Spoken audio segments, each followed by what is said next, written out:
کہ اللہ کو گواہ کرتا ہوں اور تم کو بھی گواہ، تم بھی گواہ رہو کہ میں تو اللہ کے سوا ان سب سے بیزار ہوں جنہیں تم شریک بنا رہے ہو، یعنی کہ ان بتوں اور معبودوں سے بیزار ہوں۔ اچھا، تم سب مل کر میرے حق میں بدی کرو اور مجھے بالکل مہلت بھی نہ دو۔ کہتے ہیں کہ اگر میری بات کا یقین نہیں ہے بلکہ تم اپنے اس دعوے میں سچے ہو کہ یہ بت کچھ کر سکتے ہیں تو ان سب کو بلا لو اور تم اور تمہارے سب معبود مل کے میرے خلاف جو کرنا چاہتے ہو کر لو۔ آیت نمبر 56۔ میرا بھروسہ صرف اللہ تعالیٰ پہ ہے جو میرا اور تم سب کا پروردگار ہے، جتنے بھی پاؤں دھرنے والے ہیں سب کی پیشانی وہی تھامے ہوئے ہے، یقیناً میرا رب بالکل صحیح راہ پر ہے۔ پس اگر تم روح گردانی کرو تو کرو، میں تو تمہیں وہ پیغام پہنچا چکا جو دے کر مجھے تمہاری طرف بھیجا گیا تھا۔ میرا رب تمہارے قائم مقام لوگوں کو کر دے گا اور تم اس کا کچھ بھی بگاڑ نہ سکو گے، یقیناً میرا پروردگار ہر چیز پہ نگہبان ہے۔ اور جب ہمارا حکم آ پہنچا تو ہم نے ہود کو اور اس کے مسلمان ساتھیوں کو اپنی خاص رحمت سے نجات عطا فرمائی اور ہم نے ان سب کو سخت عذاب سے بچا لیا۔ یہ تھی قوم عاد جنہوں نے اپنے رب کی آیتوں کا انکار کیا اور اس کے رسولوں کی نافرمانی کی اور ہر ایک سرکش نافرمان کے حکم کی تابع داری کی۔ دنیا میں ان کے پیچھے لعنت لگا دی گئی اور قیامت کے دن بھی۔ دیکھ لو قوم عاد نے اپنے رب سے کفر کیا، ہود کی قوم عاد پر دوری ہو۔ اب کہتے ہیں کہ ان کو جو عذاب آیا تیز آندھی کا عذاب تھا جس کے ذریعے سے حضرت ہود علیہ السلام کی قوم عاد کو ہلاک کر دیا گیا اور جس سے حضرت ہود علیہ السلام اور ان کے اہل ایمان والوں کو بچا لیا گیا۔ تو یہاں پتہ چلتا ہے کہ ایک رسول کی ترتیب ہے۔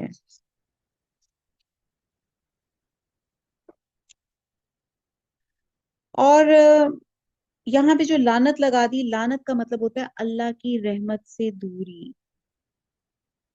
اللہ تعالی ہم سب کے اوپر رحمت جو ہے انڈیل دے۔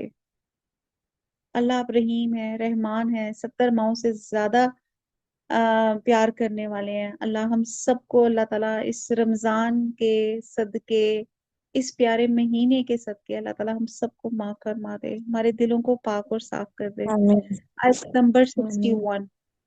اب تیسرا واقعہ آ رہا ہے۔ اور قوم سمود کی طرف ان کے بھائی صالح کو بھیجا، اس نے کہا اے میری قوم۔ اب دیکھیں ان کی بھی ورڈکٹ بالکل وہی ہے جو ہر نبی نے یہی لوگوں کو میسج دیا کہ اے میری قوم تم اللہ کی عبادت کرو، اس کے سوا تمہارا کوئی معبود نہیں، اسی نے تمہیں زمین سے پیدا کیا، اسی نے اس زمین میں تمہیں بسایا، بس تم اس سے معافی طلب کرو، اس کی طرف رجوع کرو، بے شک میرا رب قریب اور دعاؤں کو قبول کرنے والا ہے۔ انہوں نے کہا اے صالح، اس سے پہلے تو ہم تجھ سے بہت کچھ امیدیں لگائے ہوئے تھے، کیا تو ہمیں ان کی عبادت سے روک رہا ہے جن کی عبادت ہمارے باپ دادا کرتے چلے آئے؟ ہمیں تو اس دن میں حیران کن شک ہے جس کی طرف تم ہمیں بلا رہا ہے۔ اب حضرت صالحہ کو قوم سمود کی طرف بھیجا گیا۔ یہ قوم تبوک اور مدینہ کے درمیان مدائن صالحہ یعنی کہ ہجر میں رہائش پذیر تھی اور یہ قوم عاد کے بعد ہوئی، اور حضرت صالحہ کو یہاں بھی سمود کا بھائی کہا گیا جس سے مراد ہے کہ انہی کے خاندان اور قبیلے کے ایک فرد ہیں۔ آیت نمبر 63۔ اس نے جواب دیا کہ اے میری قوم کے لوگوں ذرا بتاؤ تو، اگر میں اپنے رب کی طرف سے کسی مضبوط دلیل پر ہوں اور اس نے مجھے اپنے پاس کی رحمت عطا کی ہو، پھر اگر میں نے اس کی نافرمانی کی کر لی تو کون ہے جو اس کے مقابلے میں میری مدد کرے؟ تم تو میرا نقصان بڑھا رہے ہو۔ اور اے میری قوم والو، یہ اللہ کی بھیجی ہوئی اونٹنی ہے جو تمہارے لیے ایک معجزہ ہے، اب تم اسے اللہ کی زمین میں کھاتی ہوئی چھوڑ دو اور اسے کسی طرح کا ایذا نہ پہنچاؤ ورنہ فوری عذاب تمہیں پکڑ لے گا۔ پھر بھی ان لوگوں نے اس اونٹنی کے پاؤں کاٹ ڈالے اور اس پر صالحہ نے کہا اچھا تم اپنے گھروں میں 3 دن تک رہ سہ لو، یہ وعدہ جھوٹا نہیں۔ پھر جب ہمارا فرمان آ پہنچا تو ہم نے صالحہ کو ان پر ایمان لانے والوں کو اپنی رحمت سے اس سے بھی بچا لیا اور اس دن کی رسوائی سے بھی، یقیناً تیرا رب نہایت توانا اور غالب ہے۔ اور ظالموں کو بڑے زور کی چنگھاڑ نے آ دبوچا، پھر وہ اپنے گھروں میں اونھے پڑے رہ گئے، ایسے کہ گویا وہ وہاں کبھی آباد ہی نہ تھے۔ آگاہ رہو کہ قوم سمود نے اپنے رب سے کفر کیا، سن لو ان سمودیوں پہ پھٹکار ہے۔ اب یہ وہ قوم تھی کہ جس نے حضرت صالحہ سے کہا تھا ہم تب مانیں گے جب آپ ایک پہاڑ سے ایک اونٹنی نکال کر دکھائیں۔ اللہ تعالیٰ نے ان کے آنکھوں کے سامنے ایک پہاڑ یا چٹان سے ایک اونٹنی کو برآمد کیا اور اسے ناقت اللہ، اللہ کی اونٹنی کہا گیا، کیونکہ خاص اللہ کے حکم سے معجزانہ طور پر اس میں سے ظاہر ہوئی تھی، پہاڑ سے ظاہر ہوئی تھی۔ اور اس کے لیے بہت لمبا واقعہ ہے، ٹائم بہت تھوڑا ہے کہ، اور یہ ایک بطور آزمائش تھی، جب آپ معجزہ یا کوئی چیز مانگتے ہیں نا اور اگر پھر بھی آپ ایمان نہ لائیں تو پھر عذاب جو ہوتا ہے وہ یقینی ہو جاتا ہے۔ اب یہ اونٹنی آئی تو اس کی انہوں نے اس کو تنگ کرنا شروع کر دیا، کیونکہ یہ ایک آزمائش کے طور پہ تھی۔ ایک دن یہ لوگ پانی پیتے تھے اور ایک دن اونٹنی پانی پیتی تھی، اور اونٹنی زیادہ پانی پی جاتی تھی، جس پہ کچھ لوگوں نے اس کو بہت تنگ کیا، اور کہتے ہیں کہ اس کی کونچے کاٹ دی، پاؤں کاٹ دیے گئے۔ اور پھر اللہ کے رسول نے ان کو مہلت دی کہ 3 دن کے بعد تمہیں عذاب کے ذریعے ہلاک کر دیا جائے گا۔ اور اس سے مراد وہی عذاب تھا جو وعدے کے مطابق چوتھے دن آیا۔ حضرت صالح علیہ السلام اور ان کے ایمان والوں کے علاوہ سب کو ہلاک کر دیا گیا۔ اور یہ عذاب کہتے ہیں ایک چیخ تھی، بعد کے نزدیک کہتے ہیں حضرت جبرائیل علیہ السلام کی چیخ تھی، اور بعد کے نزدیک آسمان سے آئی تھی، جس سے ان کے دل پارا پارا ہو گئے اور ان کی موت واقع ہوگی۔ اور اس کے ساتھ بھون چال بھی آئی، یعنی کہ رجفہ بھی آیا، سیحا بھی آیا اور رجفہ بھی آیا، جس نے سب کچھ تہو بالا کر دیا، جیسے کہ سورہ اعراف میں بھی آتا ہے، یعنی کہ بھونچال زلزلے نے ان کو پکڑ لیا۔ کہتے ہیں جس طرح پرندے مرنے کے بعد زمین پر مٹی کے ساتھ پڑا ہوتا ہے، اسی طرح یہ موت کے ہمکنار ہو کے منہ کے بل زمین پر گر پڑے۔ اگلا واقعہ پڑھتے ہیں، آیت نمبر 69۔ اور ہمارے بھیجے ہوئے پیغمبر، چوتھا واقعہ ہے، پیغمبر ابراہیم کے پاس خوشخبری لے کے پہنچے اور سلام کہا، انہوں نے بھی جواب میں سلام دیا، اور بغیر کسی تاخیر کے گائے کا بھنا ہوا بچڑا لے آئے۔ اب یہ بھی ایک واقعہ ہے کہ اللہ سبحانہ تعالیٰ نے فرشتوں کو انسانوں کے روپ میں پہلے حضرت ابراہیم علیہ السلام کے پاس بھیجا، اور یہ یہی سیٹ آف جو فرشتے تھے یہاں ایک جگہ حضرت ابراہیم علیہ السلام کے پاس خوشخبری لے کے گئے، اور ان کے بھتیجے حضرت لوط علیہ السلام کے پاس عذاب کی خبر لے کے گئے۔ حضرت لوط علیہ السلام حضرت ابراہیم علیہ السلام کے چچا زاد بھائی تھے، اور حضرت لوط علیہ السلام کی بستی بحیرہ میت کے جنوب مشرق میں تھی، اور حضرت ابراہیم علیہ السلام فلسطین میں مقیم تھے۔ اور جب حضرت ہود علیہ السلام کی قوم کو ہلاک کرنے کا فیصلہ کیا گیا تو ان کی طرف فرشتے بھیجے گئے، اور یہ فرشتے قوم لوط کی طرف جاتے ہوئے راستے میں حضرت ابراہیم علیہ السلام کے پاس ٹھہرے اور انہیں بیٹے کی بشارت دی۔ اور یہاں پہ جو سب سے پہلی جو چیز ہم نے ابھی تک پڑھی کہ بھنا ہوا بچڑا لیا ہے، تو یہاں پہ پتہ چلتا ہے مہمان نوازی، کہ حضرت ابراہیم علیہ السلام بہت مہمان نواز تھے اور عالم غیب نہیں جانتے تھے۔ فرشتے لڑکوں کی انسانی صورت میں آئے تھے تو وہ سمجھے کہ یہ مہمان ہے، اور فوراً خاطر تواضع کے لیے بھنا ہوا بکرا جو تھا پیش خدمت کر دیا گیا، جس سے معلوم ہوتا ہے کہ مہمان سے پوچھنے کی ضرورت نہیں بلکہ جو موجود ہو حاضر خدمت کر دینا چاہیے۔ ہم تو یہ پوچھ رہے تھے جی کیا لیں گے، ٹھنڈا لیں گے، میٹھا لیں گے، کیا کریں گے؟ تو آپ کو مہمان جو ہے، مجھے اپنے بڑے ڈیڈی کی بڑی پیاری بات یاد آ گئی۔ ایک دفعہ ہمارے گھر کوئی مہمان آئے تو ابھی چائے سرو، ابھی پانی سرو کیے تو ڈیڈی بڑے پریشان ہو تو فوراً کچن میں آ گیا، اب یہ لے کر آؤ، اب یہ لے کے آؤ۔ تو میں نے کہا ڈیڈی جی ابھی ان کو پہلا تو نیچے اترنے تھے۔ تو ڈیڈی بڑے غصے سے کہتے ہیں کہ کہ میں نے کہ بس ان کو سرو کرو، مہمان کھانے کے لیے ان کو کھلاؤ۔ تو یہاں پہ مہمان نوازی کی بہت زیادہ اہمیت ہے، اور ہمارے یہاں پہ مہمان نوازی کیا، ہمارے ہاں تو بہت کم ہو گیا ہے۔ جیسے مجھے یاد آتا ہے کہ ہماری نانی کا گھر ہوتا تھا، ایک ان کا اسٹرانگ سا اسٹڈی سا صوفہ ہوتا تھا، جس پہ ساری زندگی سب بچوں نے اچھل کود کے اس پہ زندگی گزاری، نہ ان کے پلنگ کو کچھ ہوا نہ ان کے صوفوں کو کچھ ہوا، اور ایک بہت پیاری زندگی گزاری۔ اور آج کل کے زمانے میں ہم نے جتنا سوفسٹیکیٹڈ اور ایکسپینسو آپ کا فرنیچر ہو گیا، اتنی ہماری جان پہ ہوتی ہے۔ اگر بچے نے کسی نے پاؤں پر رکھ لیا، اے اللہ میرا صوفہ، میری فلانی چیز، اور اتنے ہی ہمارے دل بھی کٹ گئے ہیں، چیزوں کو سنبھال سنبھال کے رکھتے ہیں، لوگوں کے ملنے کی بجائے چیزوں مٹیریل میں ہم لوگ خوش ہوتے ہیں۔ تو بہرحال ایک لمبی بحث ہے کہ یہاں پہ مہمان نوازی کی بتائی جا رہی ہے کہ حضرت ابراہیم علیہ السلام نے دیکھا کہ جب وہ ان کے سامنے کہ یہ کیونکہ فرشتے تھے، انہوں نے کھانے کی طرف ہاتھ نہیں بڑھایا تو وہ ان کو تھوڑا سا ڈر لگا۔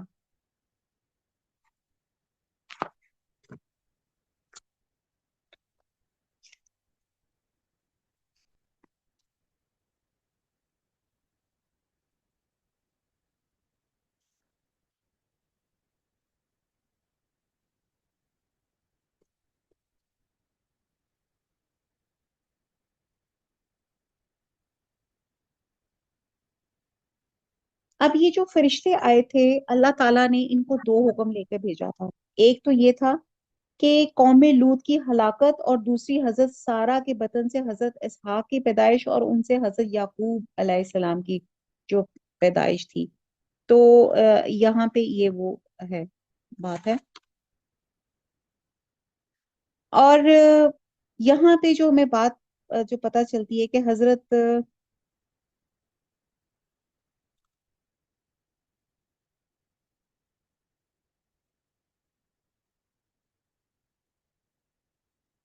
تو آپ یہاں پہ دیکھیں کہ ایک ہی جو بات میں جس چیز پہ ایمفسائز کرنا چاہ رہی تھی کہ ایک ہی فرشتے ہیں، ایک جگہ خوشخبری اور ایک جگہ عذاب کی خبر لے کے جا رہے ہیں.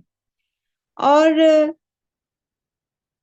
فرشتوں نے ان دونوں باتوں کی خبر دی، ایک طرف ایمان اور نیک عملی کی کامیابی کا اعلان، اور دوسری طرف انکار اور بد عملی کی ہلاک تھے.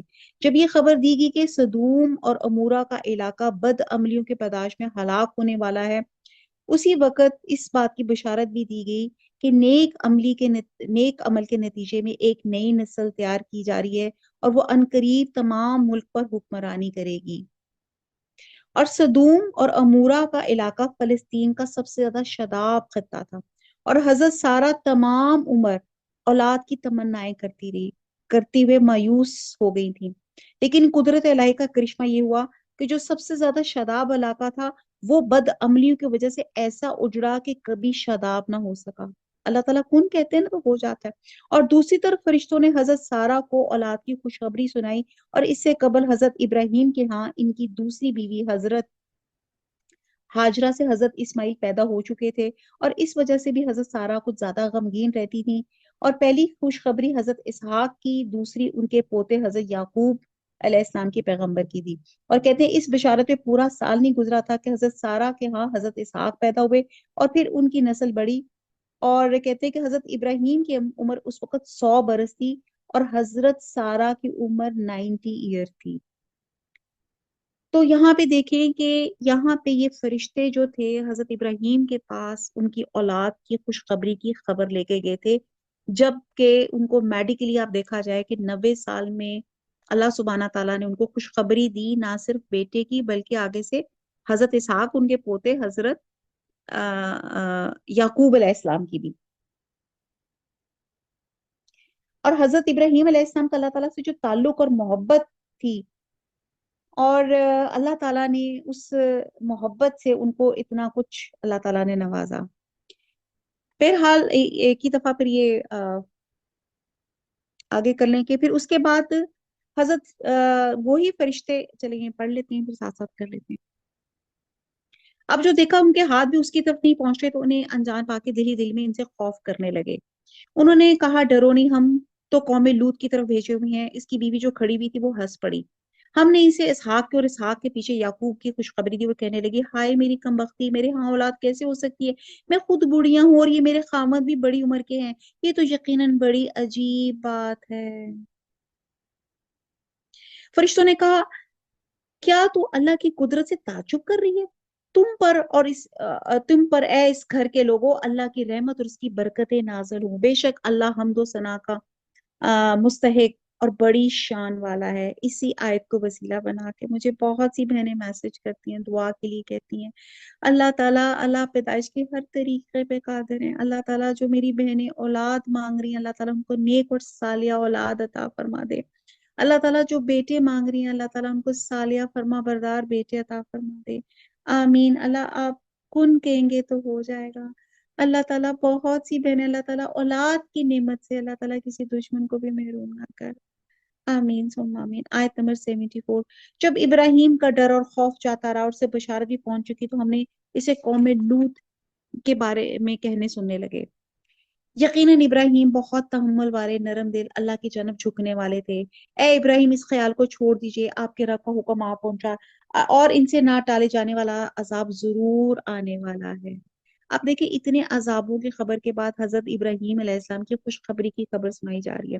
اور جب حضرت ابراہیم علیہ السلام کو پتا چلا کہ حضرت لوط کے آگے وہ یہ عذاب لے کے جا رہے ہیں تو وہ بہت پریشان ہوئے. تو یہاں پہ ان کو کہا گیا کہ کیونکہ وہ تحمل والے تھے تو یہاں پہ انہیں کہا گیا کہ یہ اللہ کا حکم ہے. اور پھر اگلا واقعہ 5واں شروع ہوتا ہے کہ جب ہمارے بھیجے ہوئے فرشتے، وہی سیٹ آف فرشتے لوط کے پاس پہنچے تو ان کی وجہ سے بہت غمگین ہو گئے.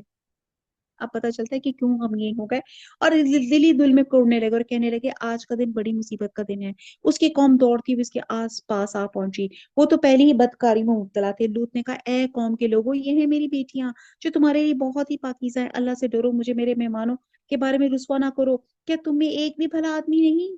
انہوں نے جواب دیا کہ تو بخوبی جانتا ہے ہمیں تو تیری بیٹیوں پہ کوئی حق نہیں، اور تو ہماری اصل چاہت سے بخوبی واقف ہے. لوط نے کہا کہ کاش کہ مجھ میں تم سے مقابلہ کرنے کی قوت ہوتی، میں کسی زبردست کا آسرا پکڑ پاتا. اور تب اب فرشتوں نے کہا اے لوط، ہم تیرے پروردگار کے بھیجے ہوئے ہیں، ناممکن ہے یہ تجھ تک پہنچ جائیں، بس تو اپنے گھر والوں کو لے کے کچھ رات رہے نکل کھڑا ہو. تم میں سے کوئی کسی کو مڑ کر بھی نہ دیکھنا چاہیے بجز تیری بیوی کے، اس لیے کہ اسے بھی وہی پہنچنے والا ہے جو ان سب کو پہنچے گا. یقیناً ان کے وعدے کا وقت صبح کا ہے، کیا صبح بالکل قریب نہیں؟ پھر جب ہمارا حکم آ پہنچا، ہم نے اس بستی کو زیر و زبر کر دیا، اوپر کا حصہ نیچے کر دیا، ان پہ کنکریلے پتھر برسائے جو طے و طے تھے، تیرے رب کی طرف سے نشاندار تھے، اور وہ ان ظالموں سے کچھ بھی دور نہ تھے. اب حضرت لوط علیہ السلام کے پاس مہمان آئے تو وہ پریشان کیوں ہوئے؟ پریشان وہ اس لیے ہوئے کیونکہ ان کو پتا تھا کہ ان کے شہر کے لوگ ان پہ ضرور حملہ کریں گے. ان کے شہر کے لوگ حضرت لوط تھے تو ان کے لوگوں نے ایک نئی چیز انوینٹ کی تھی جس کو عمل لواطت ہومو سیکشوالٹی کہتے ہیں.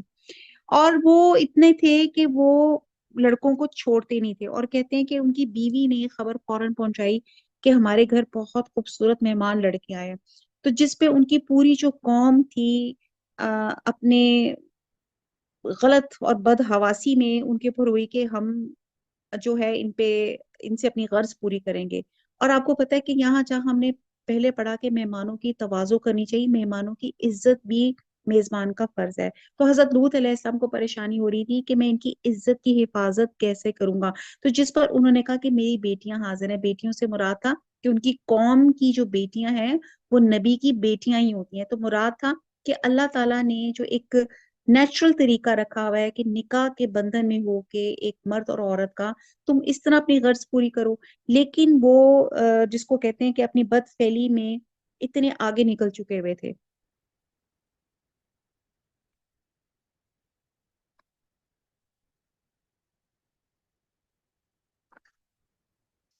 بہرحال، اور کیونکہ ان کی بیوی بھی جو تھی تو جب فرشتوں نے حضرت لوط علیہ السلام کی بے بسی اور ان کی قوم کی سرکشی کا مشاہدہ کیا تو فرمایا اے لوط، گھبرانے کی ضرورت نہیں، ہم تم کو کیا اب یہ تجھ تک بھی نہ پہنچ سکیں گے. اب ایک رات کے حصے میں سوائے بیوی کے اپنے گھر والوں کو یہاں سے نکل جاؤ، اور صبح ہوتے ہی اس بستی کو ہلاک کر دیا جائے گا.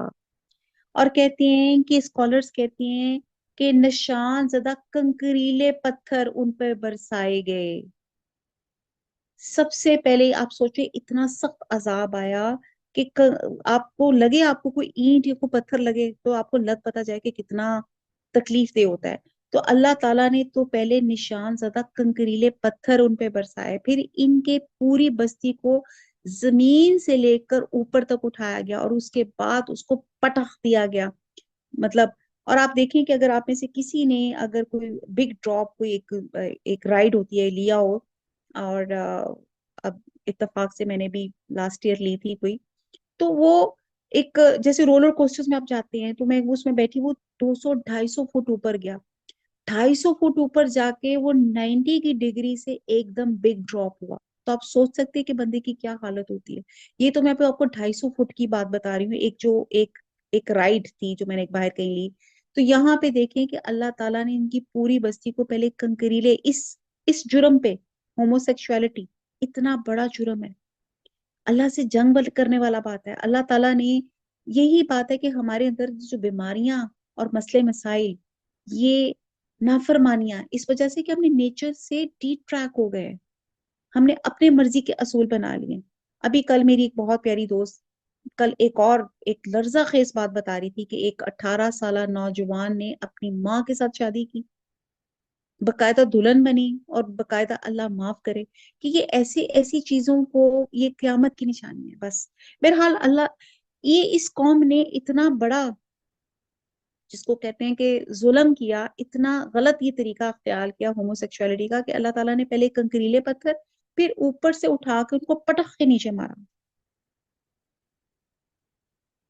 اگلا قصہ آتا ہے کہ ہم نے مدین والوں کی طرف ان کے بھائی شعیب کو بھیجا. اس نے کہا اے میری قوم, اللہ کی عبادت کرو, اس کے سوا تمہارا کوئی معبود نہیں, تم ناپ تول میں بھی کمی نہ کرو, میں تو تمہیں آسودہ حال دیکھ رہا ہوں, مجھے تم پر گھیرنے والے دن کے عذاب کا خوف بھی ہے. اے میری قوم, ناپ تول انصاف کے ساتھ پوری پوری کرو, لوگوں کو ان کی چیزیں کم نہ تو زمین میں فساد اور خرابی نہ مچاؤ.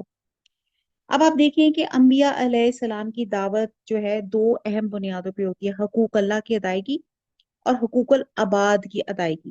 ٹھیک ہے جی. اب یہ جو قوم شعیب کی لوگ تھے یہ کیا تھے, حقوق العباد میں بہت زیادہ کمی بیشی کرتے تھے. اور یہاں پہ ان کا جو کرائم اور ان کے جو سنس بتائے جا رہے ہیں کہ یہ اتنا بڑا جرم ہے کہ اللہ تعالیٰ نے پوری صورت میں اس جرم کی شناخت اور قیامت میں اس کی آخری سزا بھی بتا دی گئی. اور سورہ مطففین میں ہے کہ مطففین کے لیے ہلاکت ہے, یہ وہ لوگ ہیں جب لوگوں سے ناپ کر لیتے ہیں تو پورا کر لیتے ہیں, اور جب دوسروں کو ناپ کر یا تول کر دیتے ہیں تو کم کر کے دیتے ہیں.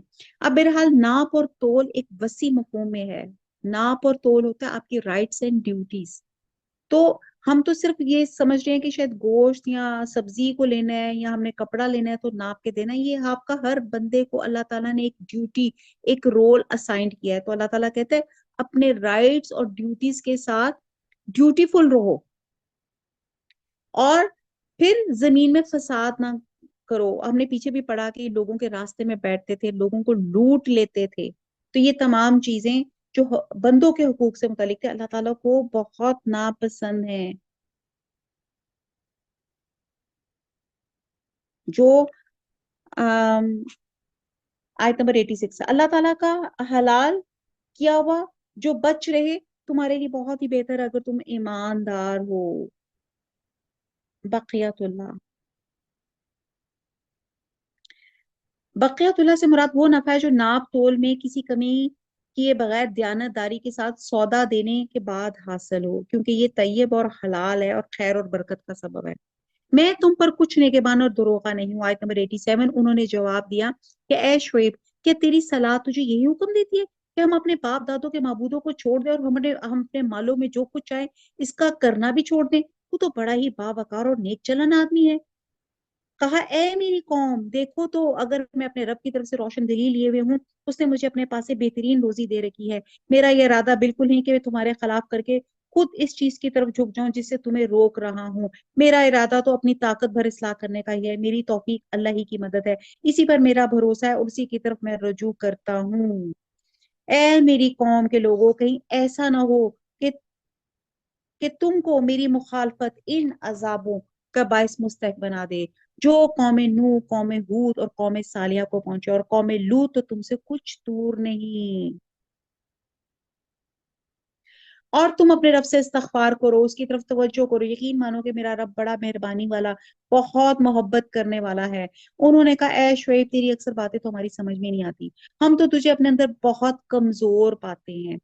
یہ کہتے ہیں کہ بعض اسکالرز کہتے ہیں کہ شاید وہ فزیکل کمزور تھے, بعد کا خیال تھا کہ حضرت شعیب علیہ السلام کی بینائی کمزور تھی, یا فزیکل تھے, یا مخالفین سے تنہا مقابلہ کرنے کی سکت نہیں رکھتے تھے. تو بہت سی چیزیں اس میں آتی ہیں.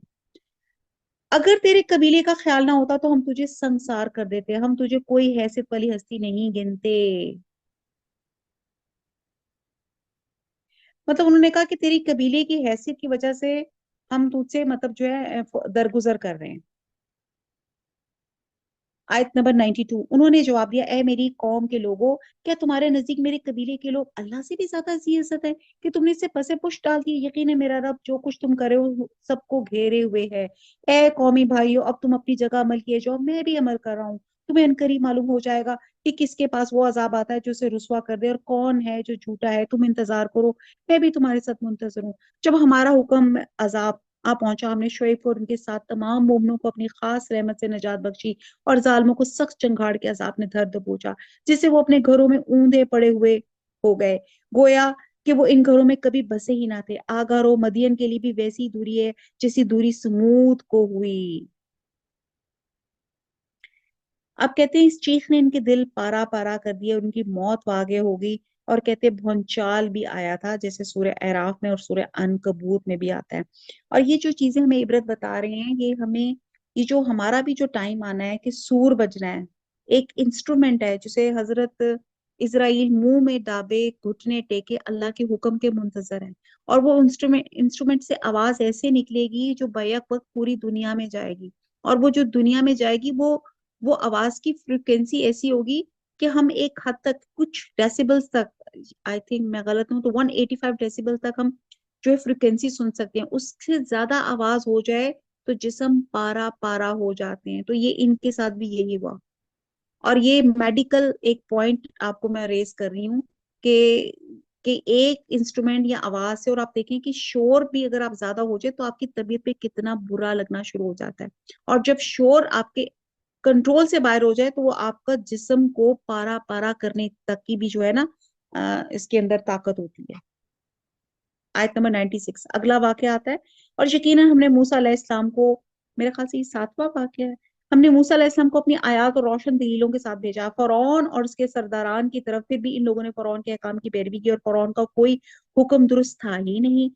وہ تو قیامت کے دن اپنی قوم کا پیش رو ہو کے ان سب کو دوزخ میں جا کھڑا کرے گا. وہ بہت ہی برا گھاٹ ہے، یہ دوزخ کے بارے میں کہا گیا ہے، جس پہ لا کھڑے کیے جائیں گے. ان پر تو اس دنیا میں بھی لعنت چپکا دی گئی اور قیامت کے دن بھی بڑا انعام ہے جو دیا گیا. یہ ہم بہت سورہ قصص میں بھی بہت ڈیٹیل سے ہم جو ہے نا وہ پڑھ چکے ہیں حضرت موسیٰ علیہ السلام کا واقعہ.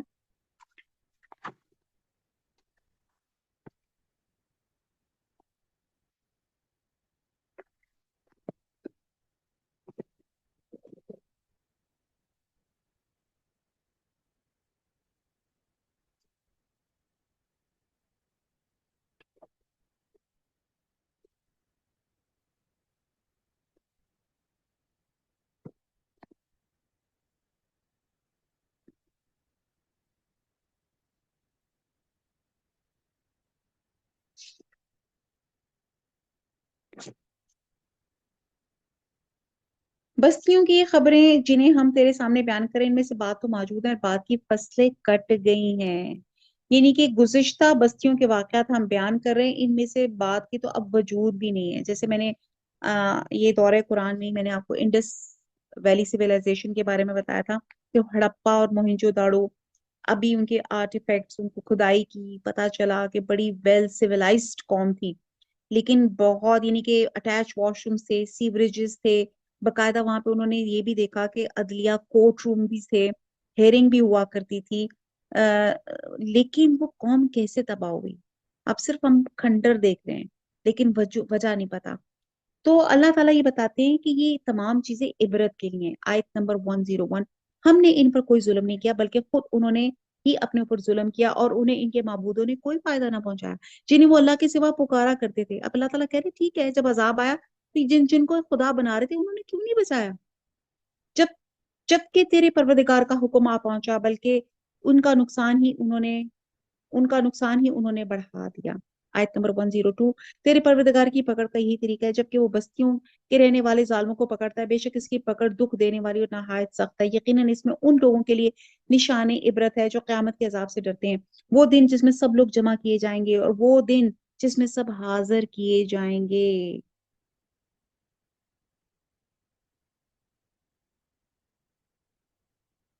حدیث میں آتا ہے کہ نبی صلی اللہ علیہ وسلم نے فرمایا اللہ تعالیٰ یقیناً ظالم کو مہلت دیتا ہے لیکن جب اس کی گرفت کرنے پر آتا ہے تو اس طرح اچانک کرتا ہے کہ پھر مہلت نہیں دیتا. پھر نبی صلی اللہ علیہ وسلم نے یہ آیت نمبر 102 جو تھی اس کی تلاوت کی تھی. آیت نمبر 104 اسے ہم جو ملتوی کرتے ہیں وہ صرف ایک مدت معین تک ہے. یعنی کہ اللہ تعالیٰ نے وقت معین کیا ہوا ہے.